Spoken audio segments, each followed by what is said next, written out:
We now invite you to watch the next part of this encouraging lecture titled, Be Content and Serve with Sacrificial Spirit, Part 5 of 8, on Between Master and Disciples, given in English, on February 21st, 1996, in Hsihu, Taiwan, also known as Formosa.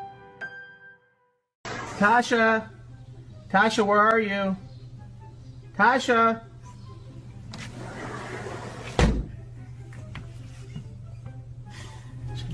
Yeah. Tasha, where are you, Tasha? Tasha.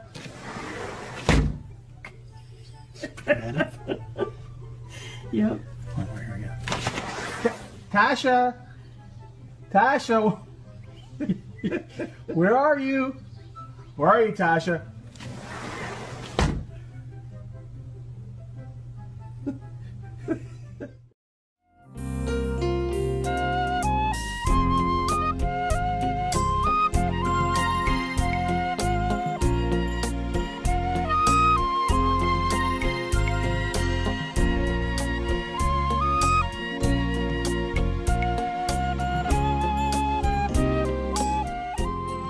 If we want to find peace, we must sacrifice something, huh?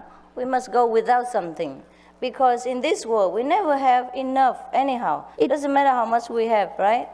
We still have not enough. Or maybe we forget. So you might just as well be satisfied with whatever you have. And if you think whatever you have is not good enough, then do something about it. Do something constructive, positive, and not just sit there, stand by, point finger, complaining and criticizing. That goes nowhere. Huh? That takes you nowhere. Even I have to work to contribute everything to every center wherever I can. Huh? Even here, I must work pretty hard too to make it the way it is. When I first came here, there was not even a light on the road. There was no road lamps, huh? No electricity here, no water. So I have to dig wells. Spend millions of NT, many wells, spend a lot of time and money. I have to endure a month long of noise because there had to be continuous digging for 1 month to be able to supply the water that we need for thousands of people every week and every retreat. And all the bathrooms we have to construct on all the roads and all the things we have to do. Before here it was like a wild jungle. Just a few chickens running around, nothing else. And now we have people running around.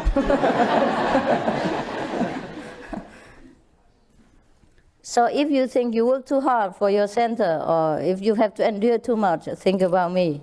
Huh? I am the most hardworking in the whole group.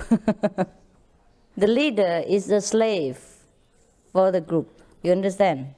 It's not the leader. The leader actually is the slave. He must work hardest to take care of everybody.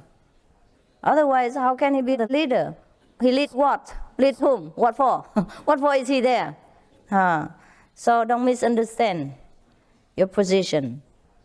As we are born as a human being, we are a kind of leader. We are leader of lesser brothers and sisters, lesser intelligent beings, lesser capable sentient beings. So we are leader of one kind. Yeah? Or we are a leader in the house, leading our children to better understanding of their future and of their mission on earth. Yeah? Or if we are husband, we are the head of the family. We must take care, we must educate them, we must feed them, clothe them, and nourish them in spiritual knowledge so that they become a useful and better person for themselves and for the society. Yeah? So take upon your shoulder this leadership and responsibility and sacrificial spirit.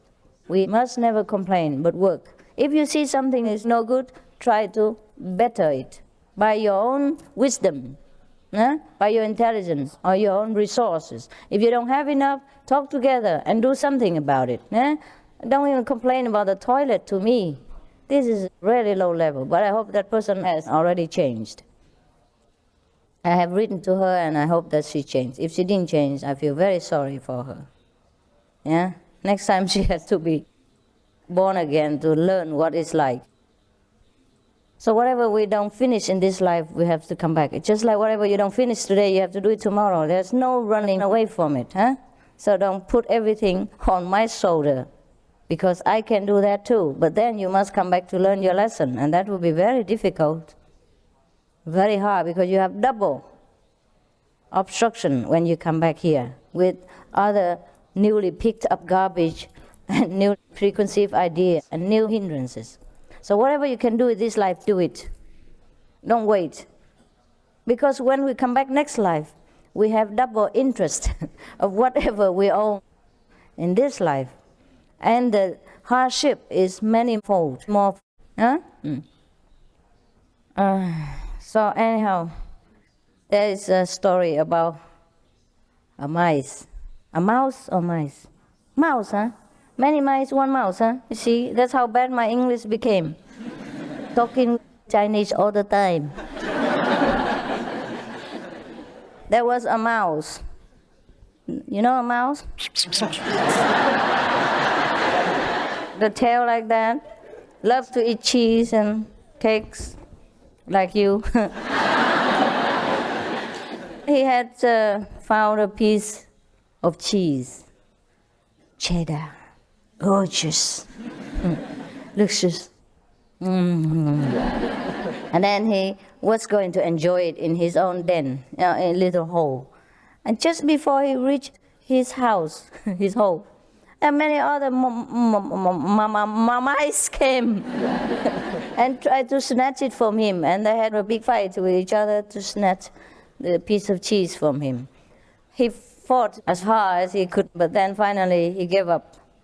And some of the other mice took the piece of cheese from his mouth and ran away. And the other mice chased after that new one.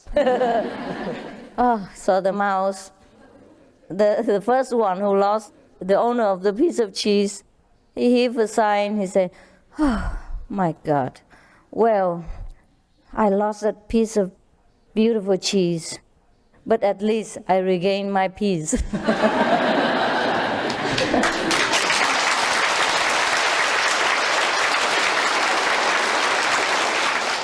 So that's what I mean by, if we want to be contented and satisfied, we have to go without something sometimes and think of the gain that we gain from that loss, and we will be very comforted. Huh?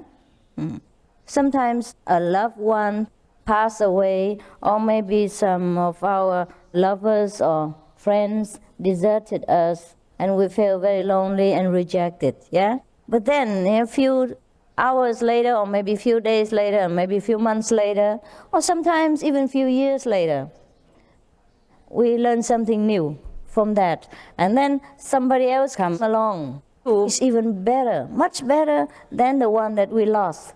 At that time, then we know there's nothing that's really bad for us. It's only good things. Yeah? And even though at the time of loss we feel very sorry and sometimes miserable, life goes on all the time, and you never know what will surprise you at the next corner. So just go on living and feel expecting, huh? And whatever comes, we just enjoy. And if it doesn't come, oh, much better. We have less to worry about, less burden, less things to care for. Because even a best friend or a wife or husband takes a lot of our attention and work, no? You have to take care of her or him or else, you know. Oh. He flies away somewhere. Difficult to find him again, no?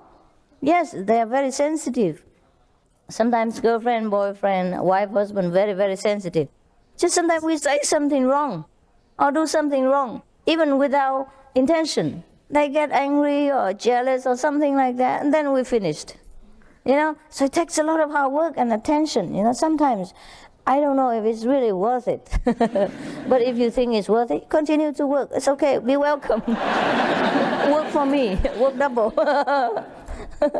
Yeah, so for example, last time I say, such and such person has many girlfriends, huh? Actually, I know him very well. He doesn't have that many girlfriends. All he has is just friends. He chases them. Whoever he likes, he say, "Oh, I just know another girl."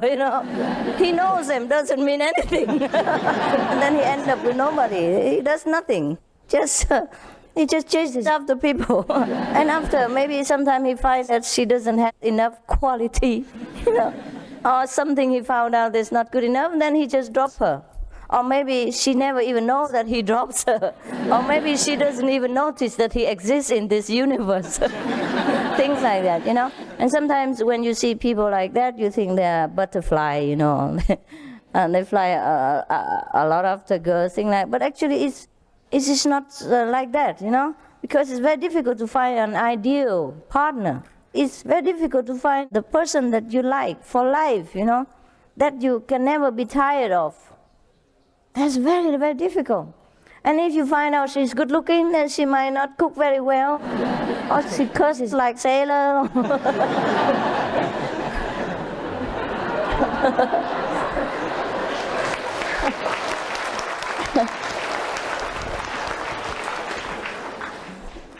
Or maybe after you unwrap the present, there's nothing there.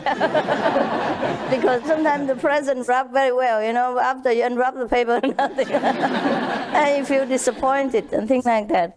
Or her personality is lousy, or maybe she's too depressed, a person, not lively enough, or maybe he loves literature things, but she's very coarse, and she likes more material pursuit and things like that. And so they will part. So it's very, very difficult to find the one that's really suitable for you. That's why they have research in America. And it says that out of 900 couples, only one couple is supposed to find the true love of their life. So the others are up to no good. So I'm not sure whether you are in the 900 or in the one. Sometimes people are like that. They just found someone, and at first glance, they think, "Oh, it's good looking. Okay, I like that kind of face, or legs or whatever." Hey, it's funny, I'm telling you. Yeah, fancy choosing a partner for legs. Yeah. It's not true? Are you laughing at me or laughing with me? Is it true or not? Well, I read a newspaper. Mind you, I cannot guarantee because I'm not a man, but I read research in the newspaper that most men look at women look from the legs. Fancy choosing a life partner, beginning with legs.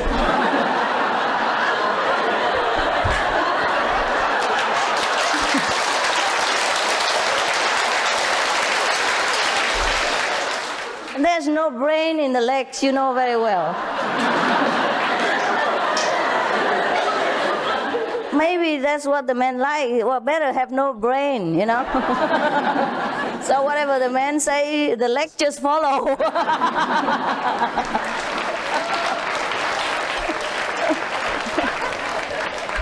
Otherwise, what do you think? Why? Huh? Why is that? So stupid. Huh?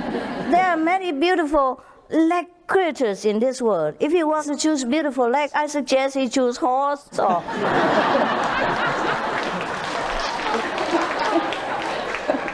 Yeah, buffalo, things like that. Yeah, they are more leggy, Besides, they have 4 legs instead of 2.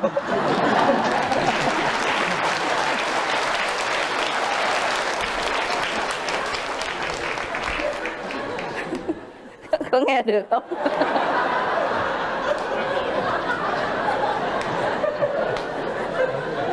What do you think? In my humble opinion, it is like that. Because I can't understand why men choose legs over intelligence or virtues. Huh? But that's how the world is very chaotic. Because since ancient times, all the kings choose legs and face and nose and ears and whatnot,